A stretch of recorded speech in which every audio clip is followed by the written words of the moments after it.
Happy Thursday. Happy Thursday, Dave. Mr. Brandon, how are you? I'm feeling great. How you feeling this morning? I'm doing really well. You know, when Brandon pulled up, he said he has a routine of, what is it? Yogurt, banana and egg in the morning. And share that story about coffee from back in the day. Yeah, so my grandparents used to drink coffee every morning. I used to wake up in the morning to breakfast and coffee, the smell of Folgers. So that smell actually started irritating me. So my morning routine does not include coffee at all. Just some H2O. I'm ready to go. I'm a morning person. No coffee, just H2O. H2O. Brandon's a total morning person, which I'm all about being a morning person too. And actually, I've been looking into changing up my coffee routine. Okay. Right. As much as I love the bulletproof coffee with the ghee and the MCT oil and the Kanye pepper, because Kanye's the best. You know, after a while, I think it's good to flush things out of your system. You're right. Right. You're right. And I don't find myself wanting to throw the caffeine in my body just to wake up. Right. I like waiting a couple hours, and I like the idea of waking up naturally. So I'm definitely not going to it to wake up right away. Right. But at the same time, I'm using it on a daily basis. Right. And there's got to be some kind of detriment to it. So we've got Elena. Good morning. Good morning. And we've got Allison. All right, Allison. Good to see you. And so we are on Facebook. We are on LinkedIn. We are on YouTube, and we are on Twitch. So all the comments are feeding in. We'll let some more of the audience feed in a little bit while we're kind of finishing up here. And it is like a total thankful Thursday. Like, how awesome is this for me to be sharing my morning with Mr. Brandon Cork? So it's awesome for me as well. I think about, you had Nate on the show, right? You had Casey on the show. You had rock stars. Nicole was on the show. So following them is definitely an honor for me. And I told the story to you before, but just being on the show and just talking to you, I'm honored because you allow us to live beyond default, right? You allow us to be ourselves. And when we went to breakfast, I said, keep on being you. Yeah. Keep on doing that and allowing that platform for us to express ourselves. So I appreciate you. I appreciate you saying that. That's really, that means a lot to me, right? And part of this is just to have us all enjoy like what we're doing in life, being ourselves, right? Being authentic while being intentional too, right? I mean, there were times when I was in high school or maybe different times at college, where I'm like thinking I'm being authentic. No, I'm kind of being an asshole, right? It's like let's show up with some intention. Let's be authentic and be intentional with what we're doing. I know Mr. Marshall Pierce is super authentic. Hector Martinez, thanks for showing up. Hector. There's Jim Idstein. I saw him yesterday. So what I love about Jim is that he's always looking to add value with the community. So yesterday we did the clean up the highway along Route 53 in front of the streets of Woodfield. And it was really, really cool to not only pick up the garbage, right? But just think like, hey, maybe I'm creating too much waste in my life. Right? Maybe I could be driving less, or maybe I don't have to be using so many of these products. You should have seen some of the stuff we're picking up. Right? It's like crazy. But it was really good. And so I want to thank Jim for that. And it feels good too, right? Just being out there helping the community, have your own, like you feel like it's your own land, right? Your own property, and you're giving back. To piggyback off of that, since Dr. Hector is on, Hector is coming up with something. I'm not going to steal your thunder, but tomorrow he's starting a project for the good guys. And we're going to be going out to the community. And it was his idea he came up with and giving back to the community. So I won't steal your thunder, Hector. So go ahead and you'll talk about it, I'm sure, in the comments. I like that. And look who we have on. We have Lindsay. Lindsay, how are you? Thanks for showing up. Lindsay, I actually met a year ago. Online as a buyer client. And you know what's so cool about Lindsay was like, I remember Joe and I who's this Lindsay person? Like, we're never going to work with her, but we're going to still keep in touch with her, right? Sometimes you have to do that. And we were keeping in touch. And one day Lindsay sends an email and says, hey, we're ready to buy a home. Oh, wow. My husband and I are ready. And it was like a year later. I said, Joe, we got this email from Lindsay. There you go. They're ready to go. And what's super cool about Lindsay too is I really liked collaborating with them. They're focused. Okay.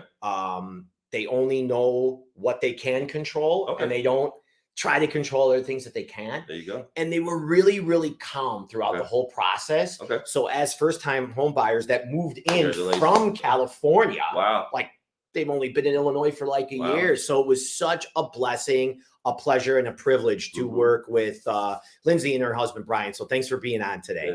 Speaking about meeting someone, do you remember the story about how we met? I'm going to tell everyone, do you remember?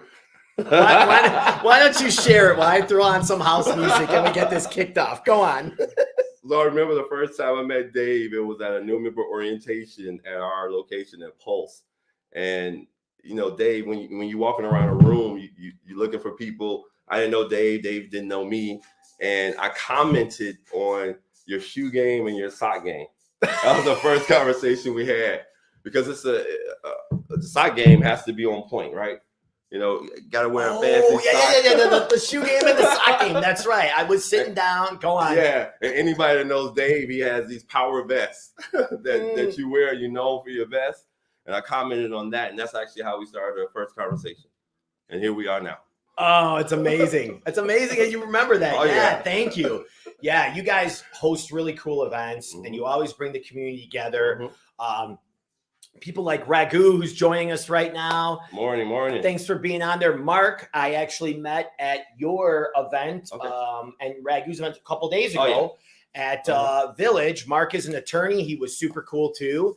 And there's T-Asia. How are you, T-Asia? Morning. So, T-Asia is married to Mr. Nate. Yeah. And we love T-Asia. Thank you for being on the show. So, let's turn up a little house music here. I don't know if you all can hear it, but we'll keep this on for a moment and we'll get ready to roll. You ready? Yeah, we'll get ready to roll.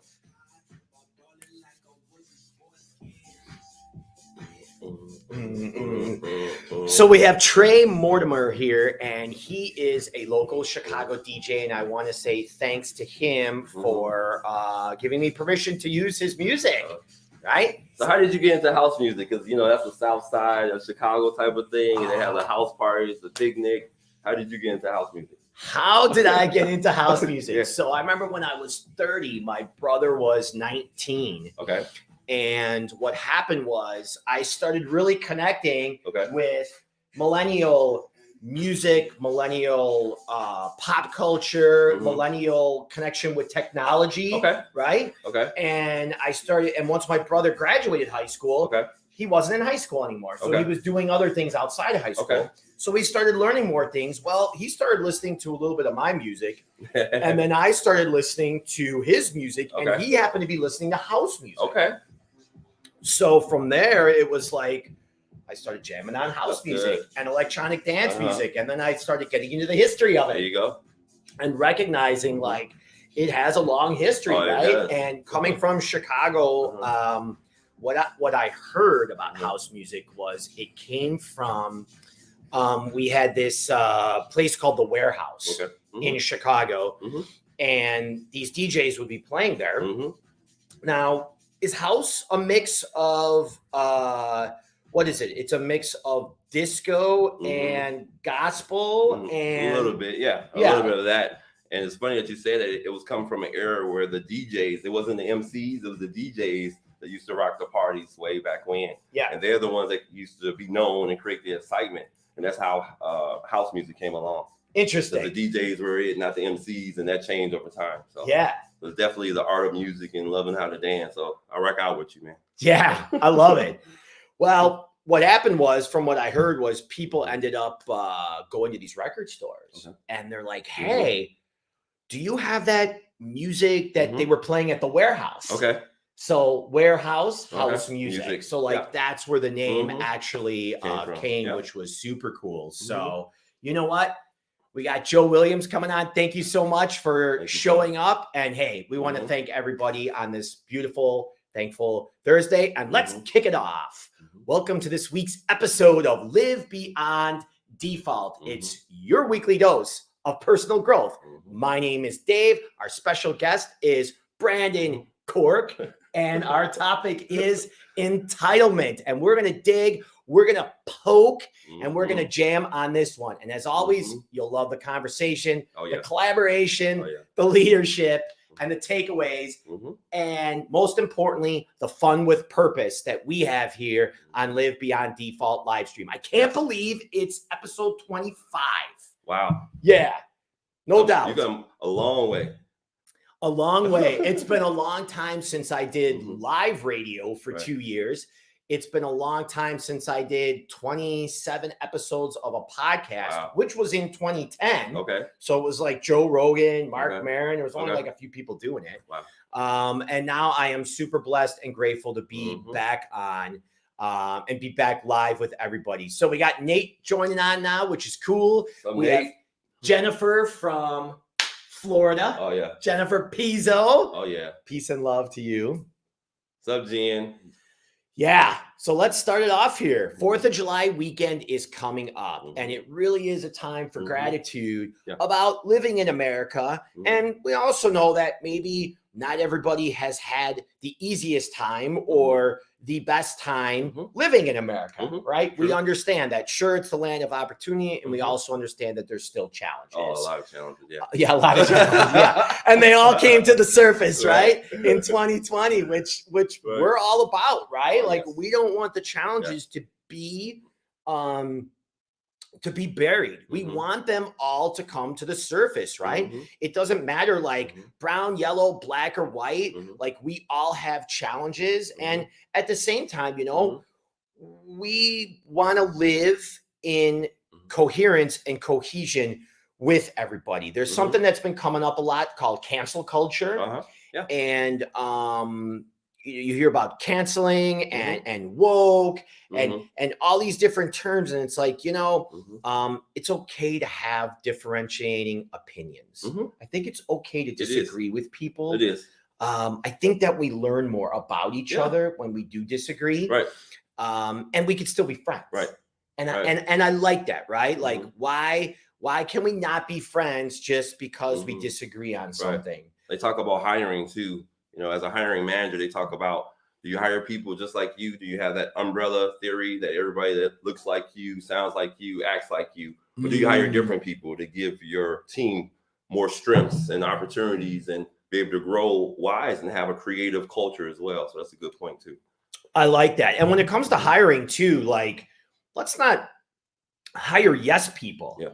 Like, that's the worst thing, right? When you get someone that's always like agreeing with things, it's like, come on. After a while, it's like, just be your own person, stand up, and there's always a way to say things that really aren't going to offend people, right? Like, just you don't have to get in people's face. You just share what you're thinking. So we got 4th of July weekend coming up. Share in the comments what you're doing this weekend. How are you going to have fun with purpose? And let's ask the question, is your week been epic so far? And if not, now's the time where we're going to start. Now's the time where we are going to take responsibility for our feelings, our thoughts, and where we are in life. And we're not going to blame others. We're not going to blame the economy or gas prices or the president or the weather or any external circumstances. We're fully going to take responsibility for where we are. And we're going to have an epic week. And that's called Live Beyond Default. We're all about it. So I want to give you all an update too on my water intake. I've been drinking around 100 ounces a day. Wow. And I started that a couple weeks ago. And it's been feeling really good. Not only because of the summer and being more hydrated, but I also think my system wasn't flushing as much, right? Okay. So I've been using this app, and I've been doing with I've been doing it with this guy Kyle. So him and I have been both using apps and been holding each other accountable for drinking more water. What's nice is I got those first few days where I felt like I had to pee all the time. Yeah. Oh yeah. I got beyond that, which is really cool. Yeah. So yeah, my water intake is doing really well. And yeah, let's think about this weekend and what we're going to do, right? And, you know, I think another thing about this weekend is we might be around family, we might be around friends, or we might be around coworkers that we don't see very often. Right. And some of them may be having a tough time. Oh, yeah. And some of them are. I think it's important and essential to remember that we think we know everybody else's story.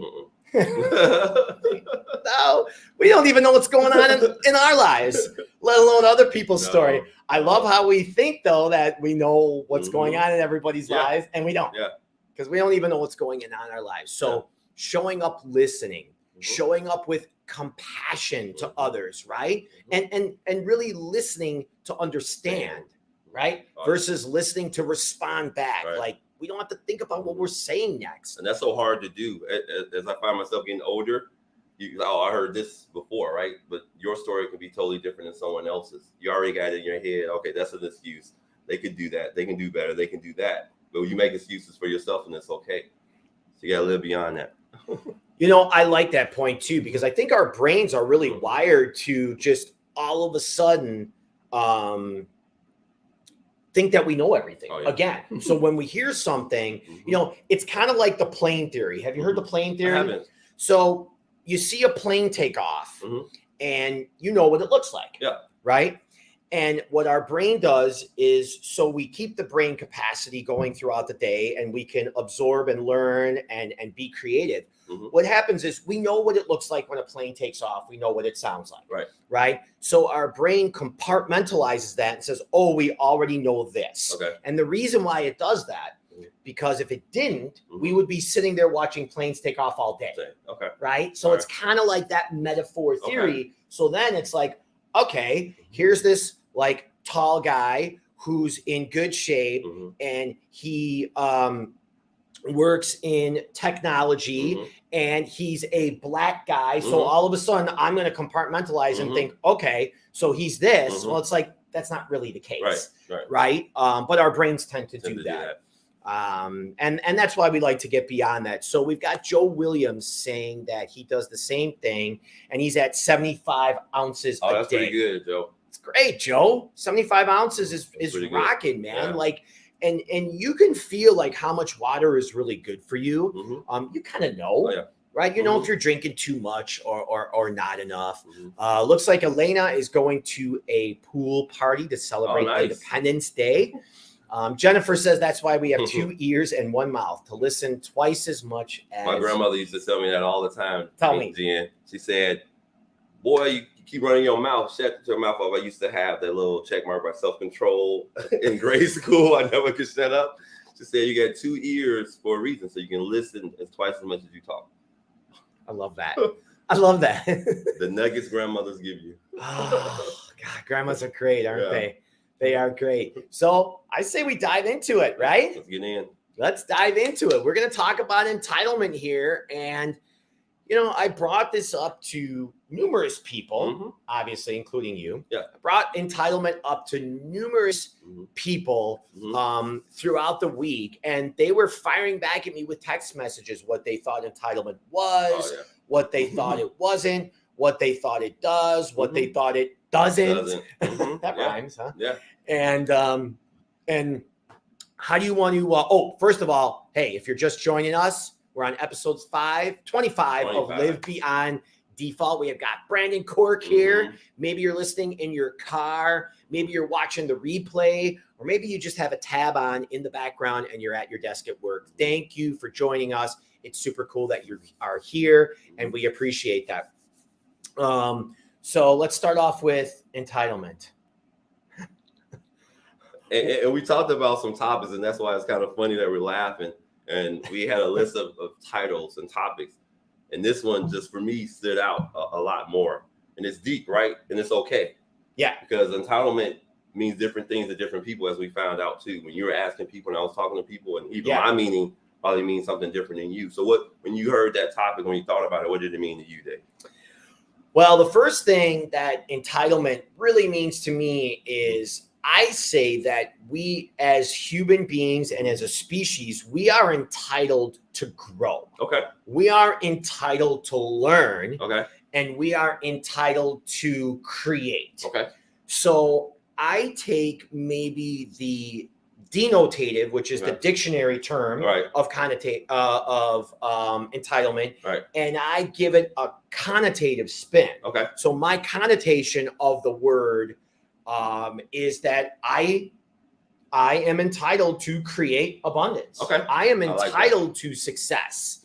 I am entitled to grow. I am entitled to be surrounded with people that encourage me to be better. I like that. I am entitled to create wealth. I am entitled to have a healthy, fit body. Right. And now, along with that comes the responsibility. Right. You got to put the pedal to the pavement, and you've got to do things. Yes. It's not just sitting here and saying, "Oh, I'm entitled to all these great things." It's, well, I'm doing daily habits and practices to get things done and to move the needle forward. Right. So I took entitlement.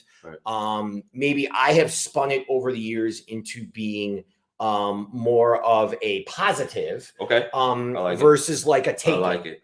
Right. And that doesn't mean it's right. It just means that's my frame and how I've learned it. So Jennifer says, let's see. Entitlement is all ego. Cool. I like that, Jennifer. Thank you.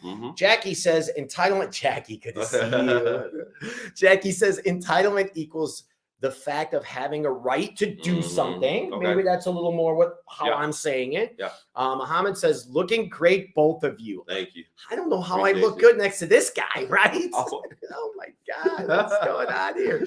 So yeah. So that's a good point. So I like, again, everyone has a different depiction of it. So when I first saw entitlement, the first feeling was negative for me, right? Because I thought about different scenarios and situations. And I even text you, I said, give me some time, let me think about it, right? And then the next day, that negative turned into a positive type of thing too. Because I'm entitled to show up for my family. I'm entitled to give back to my community. I'm entitled to be in a position to help other people to reach their goals and things like that. But it also had, a negative, impact when I first thought about it as well. Like someone's owing, you owe them something, right? Or opportunities I may have lost because someone didn't feel I was entitled to that position or entitled to do more than I felt that I could do. So it had a different feel for it for me. Now that's interesting. Let's Jackie says another definition is the belief that one is inherently deserving of privileges or special treatments. Yeah, that's definitely another way. You both look happy, fantastic, healthy, and happy, electric. Thank you so much. So tell me where you think the original negative thought from you that came up on you, where do you think that came from? Experiences I've been through in life. So name one or two of them. So I'll give you a couple, and I'll give you one actually that my neighbor told me about that just happened to him. So past experience applying for a position or job or a promotion that I've been with the company for several years. I felt to the point I showed my worth, I showed my value. I felt that I was entitled to that promotion because I felt that I was the best one for that position or job. But or however, else, I like that language pattern. Someone else got the position. Does that mean they earned it, or does that mean I felt that I was entitled to that position because I put in the groundwork, right? I was there, I did everything that was outlined for the position, the job description, everything else. But I didn't get the position, right? I was looked over in my point of view at that point as well. But that's also a reflection time period too. Is there a reason that I didn't get the position? Is there something else I could have or should have done? Or was I passed over? So that's part of the balance that you have there. I like that. I like that a lot. And part of that balance, I think, is recognizing that we're going to take responsibility. Like there's some things that just aren't in our control, most of everything. And I think everybody watching can relate to this. There has to be at some time in our work careers, whether you're 25 or 45, it doesn't matter, where you felt like you would have gotten the position. Where you felt like you were more qualified or you did the best you can. And it was like, boom, you didn't get it. right? It was like the big slap of reality just kind of hit you in the face. So do you feel that people, I don't want to say, do you feel that people, does it seem that there is a sense of entitlement more in the workforce in the last 3, 4, 5 years than maybe there was 10 or 15 years ago? I feel it definitely is. You do? Definitely seeing it from being a hiring manager. I'm gonna give you an example of 2 different scenarios. Yeah. So I had a package that was delivered. I wasn't home, so I had my neighbor sign for it. So my neighbor signed for the package. He's in his mid-50s. So this is a different scenario. This is not a millennial. He's in his mid-50s, right? Yep. So he talks to me. He said, Brandon, I'm looking for work again. So this gentleman has had 3 jobs in the last 2 months. He said, I'm getting hired. I'm a forklift operator, and they just want to give me $18. I want to get $22. And I take these jobs because I need some money. But as soon as they say one thing, I'm quitting. And that's what he does. He quits and he's moving from job to job.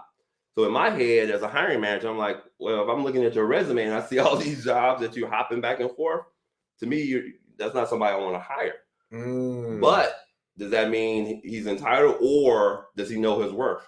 Is he just waiting and holding out for that position because he knows what he's worth and he knows the market is good? So again, that's that balance, that trying to understand him and asking questions and listening to what he's saying rather than forming a judgment on him. From the hiring manager side, I probably wouldn't hire someone like that. But understanding him, he feels he's worth more than they're offering at the time. And if he feels like he's worth more than they're offering at the time, why would he take the position? You got to pay bills, you got to make ends meet, you got other things and family you got to supply on. But he's taking those positions, but in the back of his mind, he already have, if they say something to me, I'm gone. So he's limiting himself as to that aspect, and that's why he's flip-flopping jobs back and forth. Yeah.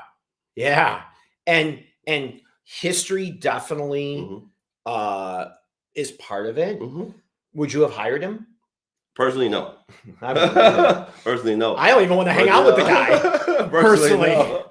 I don't even know him. I don't want to hang out with him. Right? Personally, no. And you know what?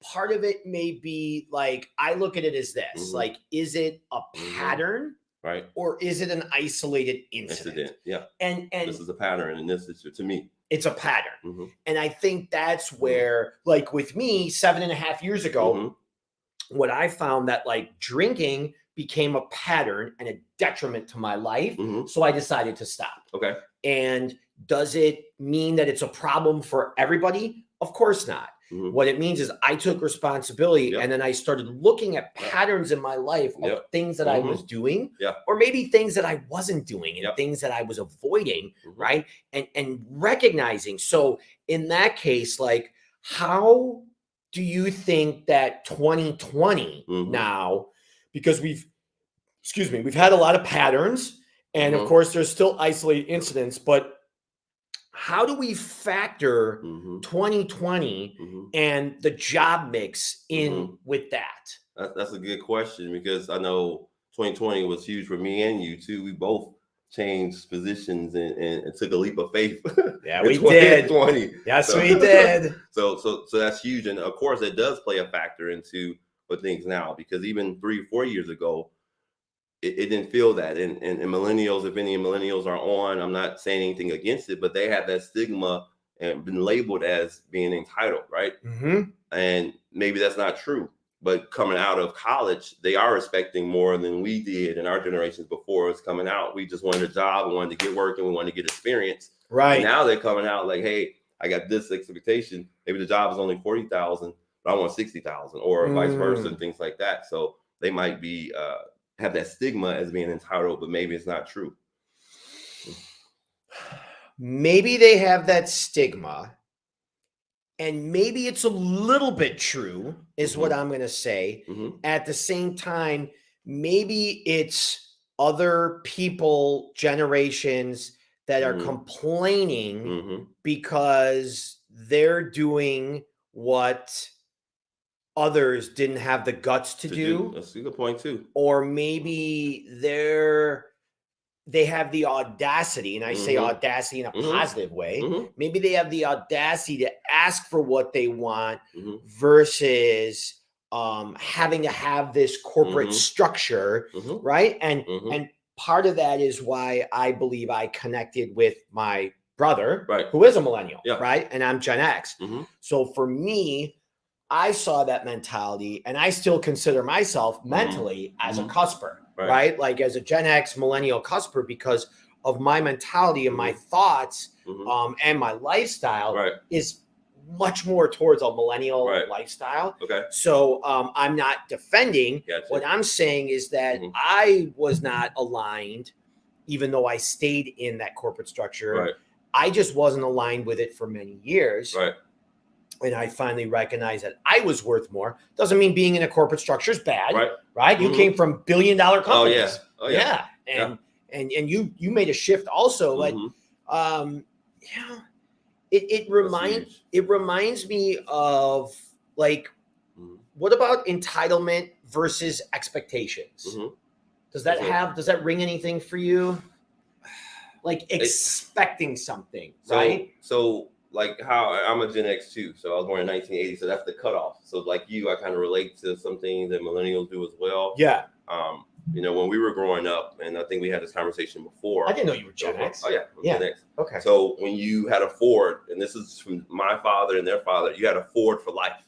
You had a Ford, you bought a Ford. When your next car, you bought another Ford. Cadillac, same thing. Toyota, same thing. Chevys, same thing. As we grew, we became more economical because we had those resources at our hands. So we're more price conscious. We had the internet, and we started going into that. Even now is even less loyalty because there's so many options, you know, out there as well, that you as a consumer, you know, have more power and entitled to make your own decision instead of having to go with what's given or the tradition that was passed on. So it opens up, you know, a whole new gambit. Do you like that gambit? Do you think it's serving us as consumers, and that the option to be able to do what you want? I think it is. It's a good resource to have. Okay. Well, I think sometimes we hear about loyalty and it's almost like a lot of loyalty before was by default.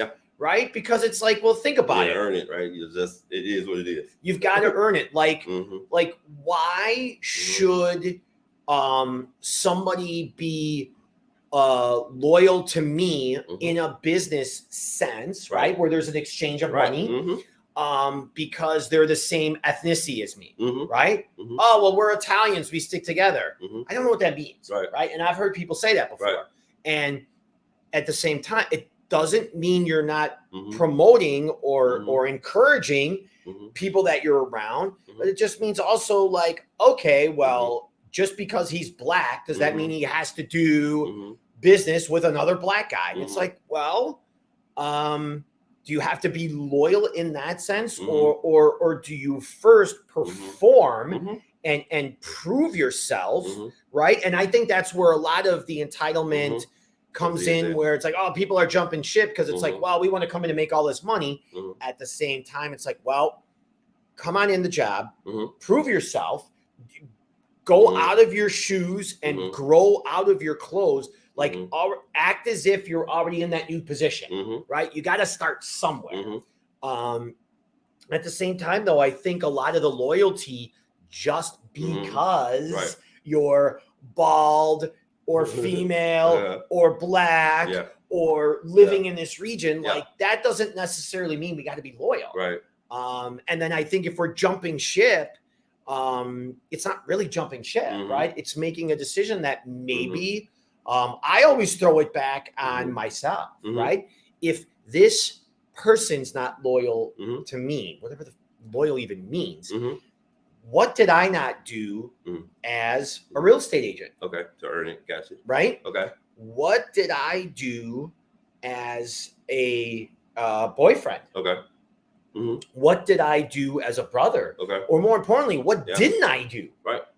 and getting that feedback, right? Feedback is the breakfast of champions. Getting that feedback from people and having that self-reflection, right? We talk about the pill of self-reflection, like it's a tough one to swallow, right? It is a lot of times. At the same time, though, you really grow from that and recognize you recognize so much in yourself when you see others, right? Because if we're dissing someone else, or we're like throwing a stone, or we're pointing a finger at someone else, it's really because we're seeing a reflection of ourselves, right? That's going on. So it is a very interesting job market. It is very much. And you know, I like it in the sense because I like to call it the great realization. Right? Versus resignation. Versus the great resignation, right? I don't think everyone's like I'm ready to leave. See ya. I don't think everyone's resigning. I think that we've all come to terms and recognize that like everything started from zero. We're really all the same, and we started realizing like what's going on in the world, right? And really just taking a breath, sitting back. Everything stopped for a while, and we're all wondering like, okay, do we want to be doing this every day? Who are we surrounding ourselves with, right? Is this really what I'm worth? Self-worth's a big thing, it's huge. Right? Do you ever notice how when somebody switches jobs or careers, that like almost always they're within 10 or 20K of their last job. It's never more. Right? It's always like right there. And what that is it's what we think of ourselves. Right? That's good. It's the idea of, you know, you've got this reticular activation where whatever you think of yourself is what you're going to scan for and what you're going to look for in the world. And wherever you see yourself, you're always going to find that. If you see yourself as epic, if you see yourself as being a huge value to the marketplace, to the community, to another man or another woman, you are going to find, see, attract, and be into that situation that you have. And I think it's challenging to get beyond that, because we do have a lot that happened to us in our lives, right? In the past, we talk about trauma, and trauma is not always a bad thing, right? It could just be the Folgers that Brandon was talking about before. I'm gonna give you another one too, because I want to go back to what you talked about. Please do. Because especially in the Black and brown communities, you know, what's the brown community? Tell me what the brown community is. Everything else, you know, that's not, you know, white is the brown. So Hispanic, things like that. Okay. So when you open up to, and I hate the word minority. I know I'm in a couple of minority groups. Let's can that. So diversity or diverse groups. Okay. We do have an obligation, and we feel that entitlement, because I told you I came from Gary, Indiana, right? And I came up through the 80s and 90s, which was the time in Gary. It was the murder capital of the U.S. It was between Gary, Detroit, and New Orleans at the time. And to make it out of Gary, you know, and I was the first person, I told you, on my mother's side to earn a degree. So that was huge. So I felt entitled that I had to give back and show people in Gary that, hey, this is possible. You're not limited to just be in the 40-mile radius. Remember we talked about that? It's something outside more. Yeah. So I feel entitled to, I want to help people have opportunities that maybe I wasn't afforded, or open up that for other people that sometimes they look like me, sometimes they don't. But I felt that I'm in a position now to hire and attract more people. And hey, this is what can happen. These are the possibilities. And maybe they think or have that mindset, right, that, oh, this is all I have. This is all I'm going to be. And not know their actual self-worth and say, hey, now I can earn a degree. I can be in a position of management. I can do this. I can help others and give back. So that's where that part kind of, you know, that line between, okay, I do kind of feel like I owe something to community. I do owe something to that millennial that's coming up and that's never thought about going to college, or never thought about going to school, or never thought about leading a team or being on a show with you. To open up those opportunities. A lot of giving. I like that. I always like that follow-up saying, does that make sense? I use that a lot in emails. Okay. When I send an email to somebody, I put at the end, does that make sense? Okay. Because if it doesn't, say something. Yes. But I want to open it up, right? Go. To say something. What I heard a lot from you is about giving, though. Right. You felt like you were entitled. You had to give more, right? You had to give to the community because in that 40 miles, that it's almost like a bubble, right? And people, just like we all would, right? Like you're not going to see beyond that, right? And being a sports star or being a singer is like 1,000,000 to 1. Yeah. So that's not the way out, right? But Michael Jackson did make it from Gary, but he did. And Michael Jackson's great, right? At the same time, it's still 1 in a million, yeah, right? Exactly. And you're not seeing others.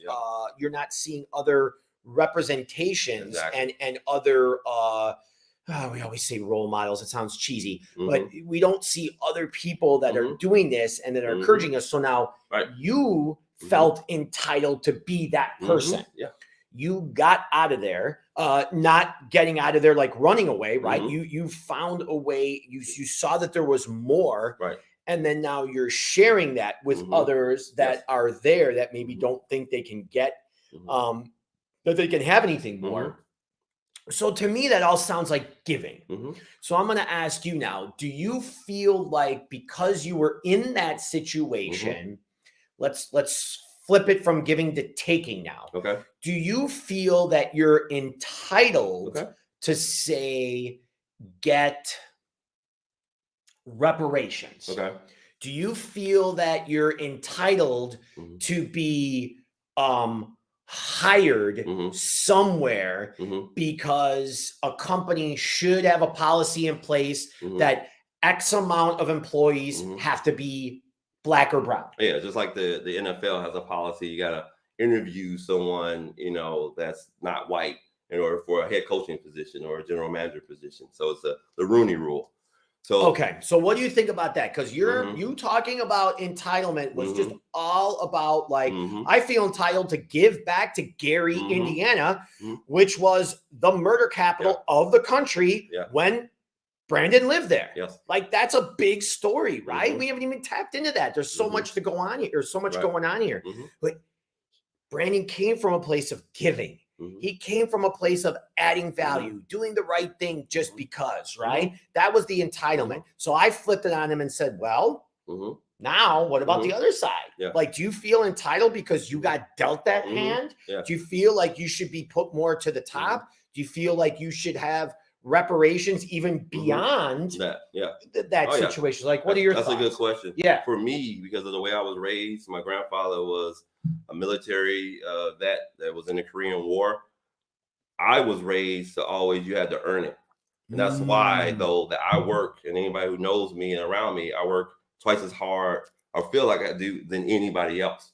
So I'm going to outwork someone.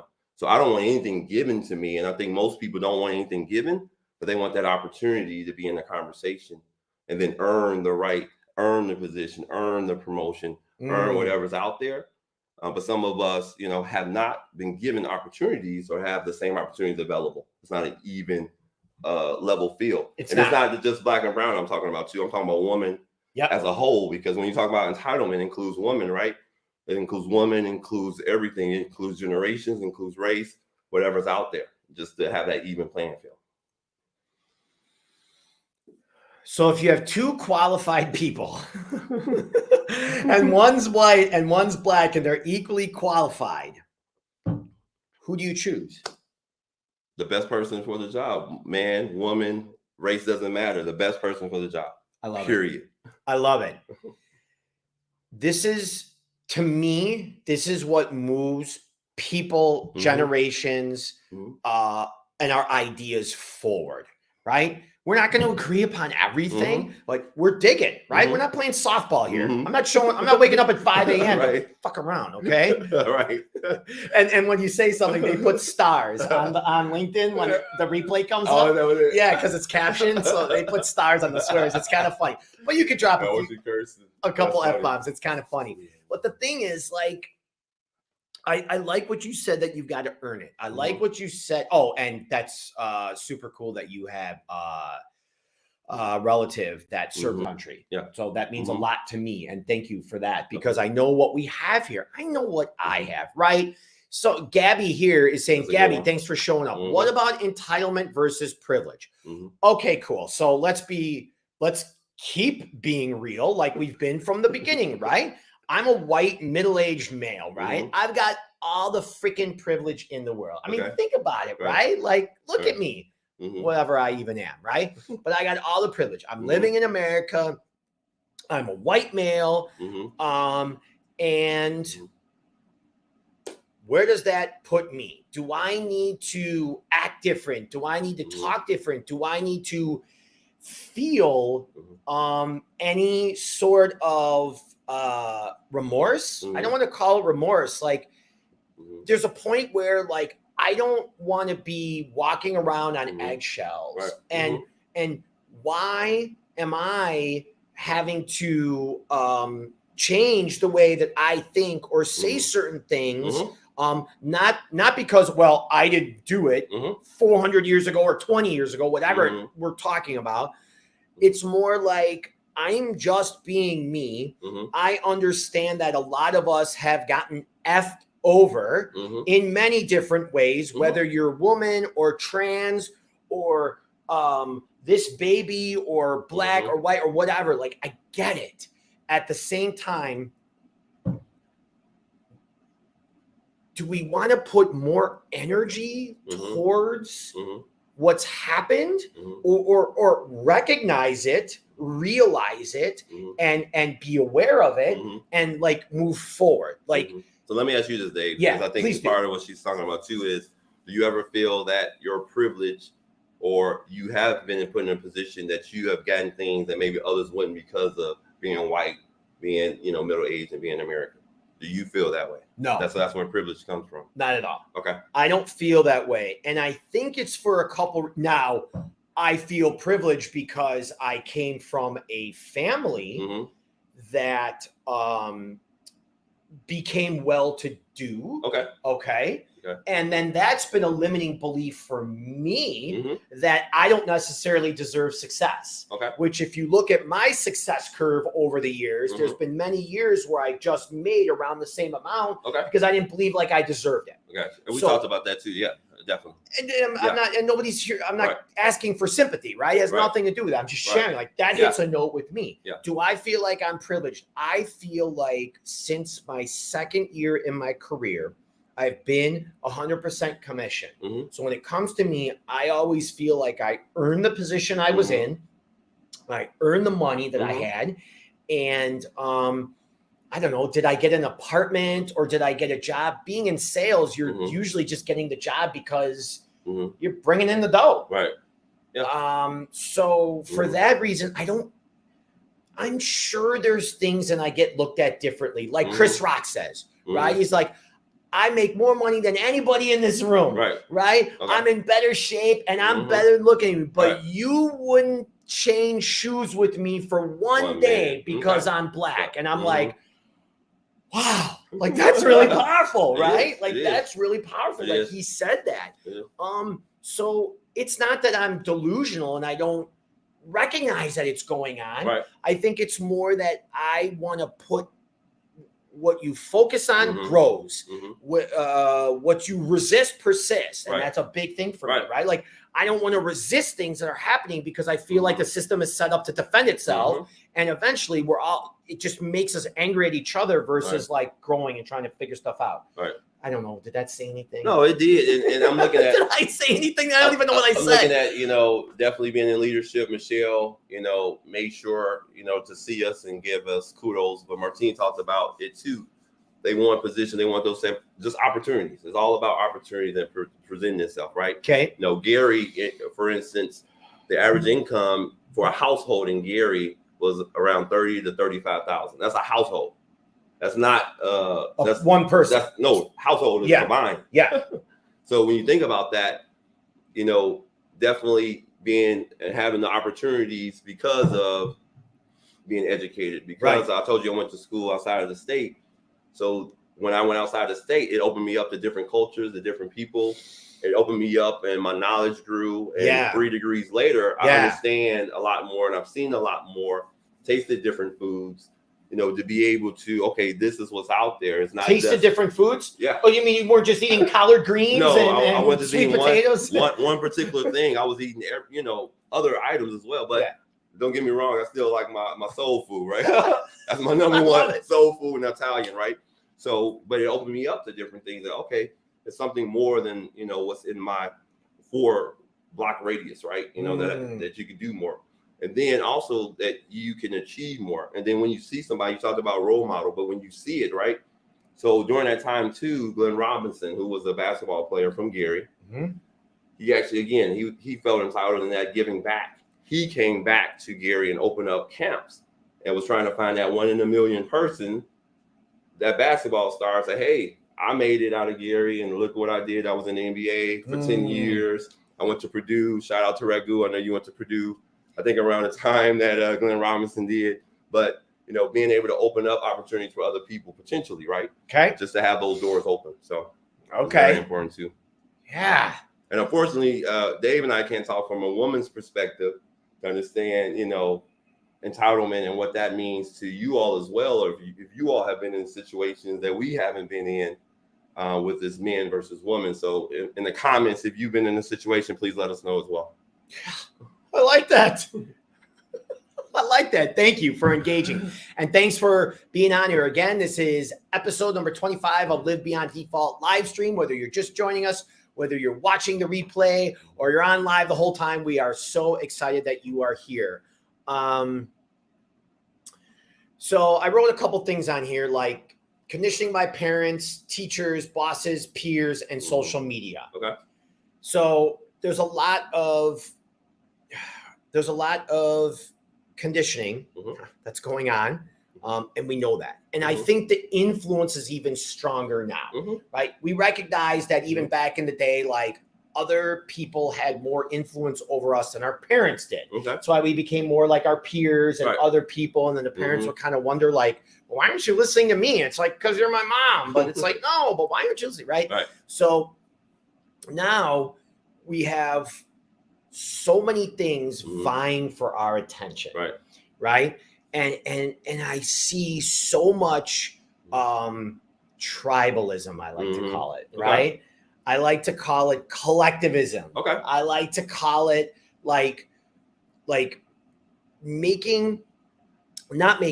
influencing us to think a certain way, or maybe that we're lacking something, and then putting a finger on like the enemy, or putting a finger on the or what the cause is, the villain, victim, right? We love that victim mentality, right? Like, how do we get into that? And that's what somebody said to me. You know, somebody said in a text message, she said that what she believes entitlement is taking from others, but most importantly, she was saying that it comes from a place of scarcity. When we feel entitled, we're really coming from a place of scarcity, and it's almost like that defiant kid is coming out like, oh, that's mine. I deserve that. That's mine. How come I didn't get that? And like pouting about it. And that's a different perspective. I like. Yeah. And I thought that was really interesting because when we come from a place of scarcity, Gary, Indiana, right? Like, what else are you going to be thinking? Right? You're going to be thinking, this is the villain. I'm the victim. You're going to want things that other people have, and you're going to feel like you deserve it, that you're entitled to it. And, you know, it made me think, because the last thing she said was, what we really is, we owe it to whomever, whatever the creator is, right? Whether it's God, universal intelligence, it doesn't matter what it is. Whatever it is, like, we owe it. Almost like rent for being human. So like waking up every day and recognizing, what do I get to do today versus what do I have to do today? I wonder how I may add value to people in the world. I wonder what I may learn that's going to bring joy and happiness to others. And recognizing, coming from that frame, kind of like you said, you felt like you were entitled to give back. And I feel that way on a daily basis. And I appreciate Stephanie sharing that with me, but I believe the same thing, that on a daily basis, we were given human life. Right. And it's like the rent back to she, the creator, whomever or whatever the creator is. This is like our rent back on a higher level. Like just going out there and showing up and doing the right thing because. Like I like your team human that you kind of created, giving back, right? And just being cool on that aspect. And even you do it too. And I see it on a weekly basis, you know, you giving back or you getting out there in the community and you helping out. And there's a lot of us on here that do the same thing as well. And, you know, it's just that, you know, we're giving back, and I work with a lot of not-for-profits. And that's one of the biggest reasons why is, you know, whether it's underprivileged or whether it's Northern food banks, right? People who don't have the same resources we have to provide food and put food on the table for everyone as well. And there's a lot of different organizations out there too, and part of it too. So it's very important. I admire you for that. And what I admire too is that if you know me, like I'm not the guy to start a nonprofit, right? I'm not the guy to like necessarily be working for a nonprofit. It's not my jam. Right. What my jam is being around, like you said, team human. And then of course, when there is a nonprofit, when there is a cause, who's showing up to the event? Exactly. I'm showing up to the event, right? Like that's where I'm giving to these causes versus starting a cause, because it's not for everyone, right? My jam is not starting a nonprofit. There's nothing wrong with it. It's just not my jam. But when Ritesh or from the giving group, Brandon or Jim Idstein or somebody comes to me or Carrie Ann or Katie Bragansky Frank, right? When somebody comes to me with this idea or this nonprofit, then I'm all about it. Exactly. Right? Like, hey, tell me when the event is. How may I add value? What can I do for half that day to show up and be a part of it? Right? Like I'll give. Right.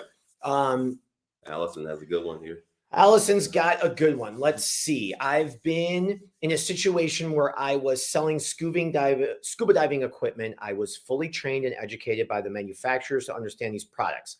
I personally use the products, and I was able to give my recommendations for the sale. I had a male customer that came to me, and I went all over the products. At the end of my pitches, he wanted to talk to owner of the shop, and he persisted that he wanted to hear it from the owner. My boss came out and proceeded to go over, okay, and there's more. So I think I know where that's going. Situation, and we're all doing the best we can with what we have. It's not an excuse necessarily for what that person did. I mean, who knows what his frame was, and who knows? We lost the TV here. We lost the TV here. What the heck? What happened? That's what happens in real life, right? Yeah, you keep it going. That's what happens in real life. So somebody else just recently said this to me too.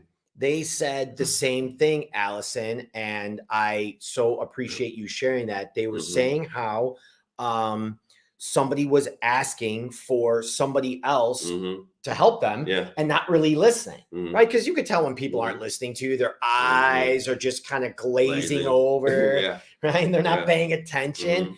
And I'll tell you a story too. Why don't you say the story? I'm going to pull that up. You stand in the middle. Cool. And a lot of it too, I remember my training program in the late 90s, early 2000s that focused on if you have in the training book, if you have a woman present and she's married, make sure you ask for the husband. In the training book. The training book. Stop it. Yeah, we used to call it one-leggers because they came in by themselves. But, you know, that shows you how times have definitely changed, and just the mentality is so different now that, you know, women are most of the buyers. You know, if you look up statistics, especially in the U.S., how that, you know, they were entitled to say, okay, man, make all the decisions, how so backwards that was and it is today. So thank you for the example that you gave in the situations, Allison, as well. So I'm curious too, as to your audience, we talked about different generations too and topics. Please drop in the comments what generation you represent.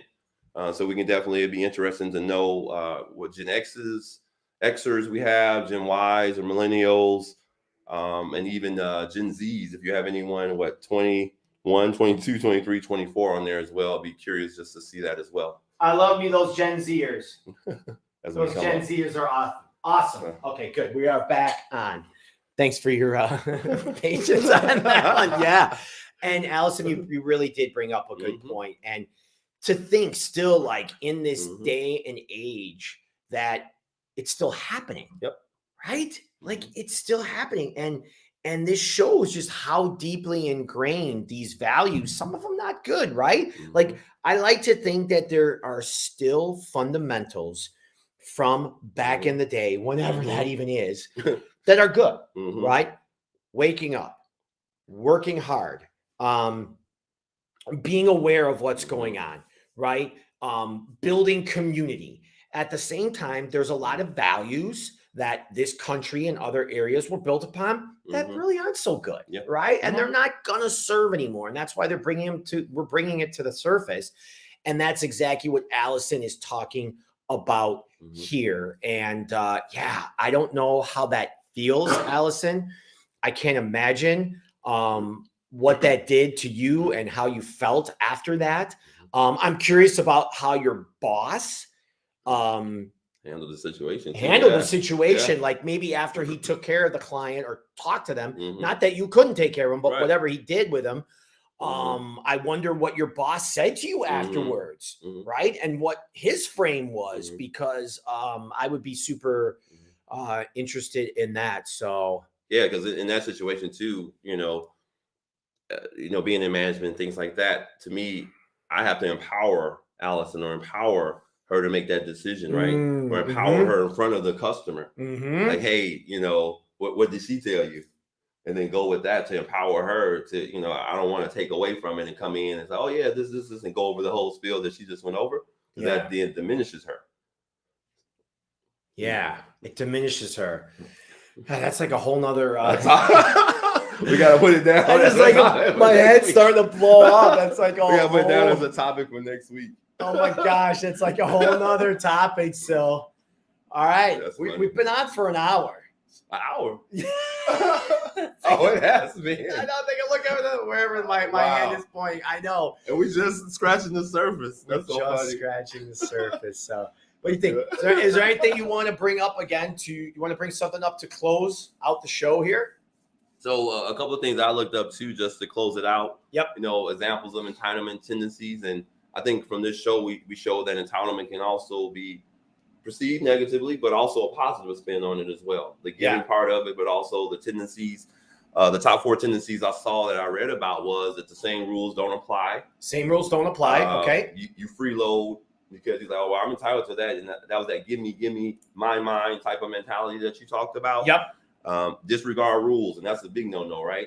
That this doesn't apply to me, or I can do whatever I want. Yeah. When it comes to the entitlement, and then also inconvenience, right? Inconvenience in other people, because now that I can do what I want, disregard to Team Human, right? Yeah. It's about me. Yeah. And we see that a lot with the disregard to Team Human in general, right? Like we have this. And I love those 4 points that you brought up. We really have this idea of what the reality is, right? And the reality, really, in my opinion, is like the world is a screen, a movie screen, and our mind and our brain is a projector. Okay. So we're like throwing from our brains what we perceive the world to be. I mean, that's really. So do we really know what the objective reality really is, what's going on, right? Half the time we're cyborgs. Right. We're walking around with our phones like this, right? Like I like to say we're derping. We're just like, we have no clue what's going on half the time. And I'm guilty of it too, right? And I catch myself, I'm like, Dave, like, think, man, like this this stuff is easy. Mm-hmm. It's not that hard to pay attention what's going on. Mm-hmm. But when we have everybody vying for our attention and our time is the goal, right? And then, like you said here about the same rules don't apply, you freeload, disregarding the rules and being an inconvenience to others, just like, hey, this is my thing. Well, it's like recognizing that what we do is always having an effect on others. Yeah. And we never know anybody else's situation. That's why we show up with compassion, right? We're not feeling sorry for people. We're not empathizing. Yeah, sometimes people need a hug. People need to be listened to. And as we say, we don't throw sprinkles on a shit show here. We're all about like the reality, right? At the same time, it's like recognize that every decision that we make really does affect other people. Yeah. And how hard is it to give someone a smile, right? There's one donut left. Give someone else the donut, right? Like someone's trying to pull up or hold the door for them, right? Or at the gas pumps. Everyone's fighting for the cheap gas now. Oh my gosh, like, we got to get in there. We got to get in there. It's like, you know what? Let someone else go in front of you. It's okay. Like they're having a hard day. As Michelle says, you might be giving them a lollipop moment. And recognize that everything that we do, as Brandon says, like it's affecting Team Human, right? It's affecting Team Human. And thinking beyond ourselves is really live beyond default, right? It's really thinking beyond what we're doing here, but what's really going on around us and what's happening and just being aware of it, right? Get some sleep, right? Drink some water, right? Be aware of the food that you're eating, right? Be aware of the time that we're on social media. Pretty soon, metaverse, chips, and we're already cyborgs. Pretty soon, we're like walking around in this world that doesn't even exist, right? Like, be ready. Like, recognize what's going on here. Right. And that's why we're all about coming together in this community here. Being face to face, you see us. We don't even have headphones on. We don't have separate mics. We're just jamming here, like being normal and whatever. I said I wanted to be here with them in studio. KC and Nicole did a great job. I just wanted that energy. I wanted to remember. I said I want to walk around, I want to feel the energy and be here. Yeah. And I appreciate you for having me on the show. I appreciate you so much too. Appreciate you, brother. Thank you. So Brianna says, look at you two go. Thanks for showing up. Alan Heating and Cooling says, great podcast. And Android Professor says, thank you, Dave and Brandon, for the thoughtful discussion. Great conversation to start my Thursday. Gabby, love Gabby Vargas. Thanks, guys. Great talk. Hope everyone has an amazing day. And as we like to close out, we'll say, make it a great week. Thanks for joining us. Thank you. And Brandon will be on next week, too. Uh-oh. Yeah. Uh-oh is right. So we'll see you then. Throw on a little house music and close out the show.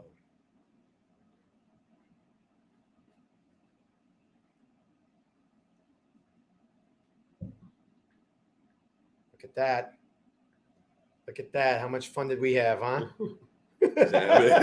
How much fun did we have? Thanks, everybody. Thanks, Paul. Thanks, Gabby. Oh, yeah. Turn that up.